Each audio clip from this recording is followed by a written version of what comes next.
नमस्कार, माझे नाव आहे हर्ष गावी. माझ्या उपकरणाचं नाव आहे इमर्जन्सी सर्किट. या उपकरणासाठी लागणारे साहित्य: एक USB सॉकेट, एक 78 किलोवॅट ट्रान्झिस्टर, एक मायक्रो USB, काही वायर, एक बॅटरी, 2 स्विच इत्यादी. सर्वप्रथम इलेक्ट्रोमॅग्नेटिक सर्किटमधून येणाऱ्या करंटला स्विच लावू. नंतर बॅटरीतून आउटपुट होणाऱ्या करंटला स्विच लावू. 78 किलोवॅट ट्रान्झिस्टरचा वापर करून पॉवर बँक चार्ज करण्यासाठी सर्किट तयार करण्यात आले. मोटरसायकलला इनपुट करंट देण्यासाठी मायक्रो USB लावण्यात आले. उपयोग: आपण आपल्या दैनंदिन जीवनात नेहमी मोटरसायकलचा वापर करत असतो, परंतु एखाद्या वेळेस मोटरसायकल अचानक बंद पडते. मोटरसायकलचे बंद पडण्याचे कारण म्हणजे या मोटरसायकलची एकतर बॅटरी लो झाली असावी किंवा इलेक्ट्रोमॅग्नेटिक कॉइल खराब झालं असावे. त्यामुळे मोटरसायकल चालत नाही. त्या मोटरसायकलला मेकॅनिकपर्यंत पोहोचवण्यासाठी हे बनवले. या सर्किटच्या द्वारे आपण ही गाडी जवळपास 50 ते 60 किलोमीटरपर्यंत सहज चालवू शकतो.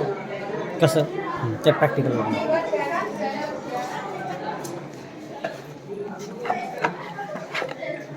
हे आहे इलेक्ट्रोमॅग्नेटिक कॉइल. हे मोटरसायकलचे एक्सर आहे.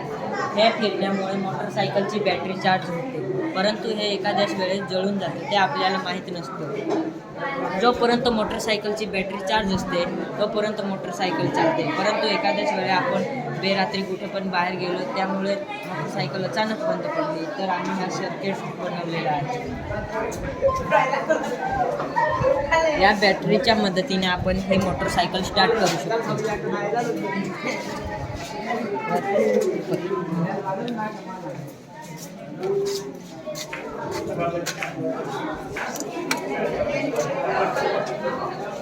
ही मोटरसायकल स्टार्ट झाली. आता ही या बॅटरीच्या मदतीने स्टार्ट होते. आपण ही बॅटरी काढून घेतली तर मोटरसायकल बंद पडेल. अशा पद्धतीने हे सर्किट आम्ही तयार केलेलं आहे.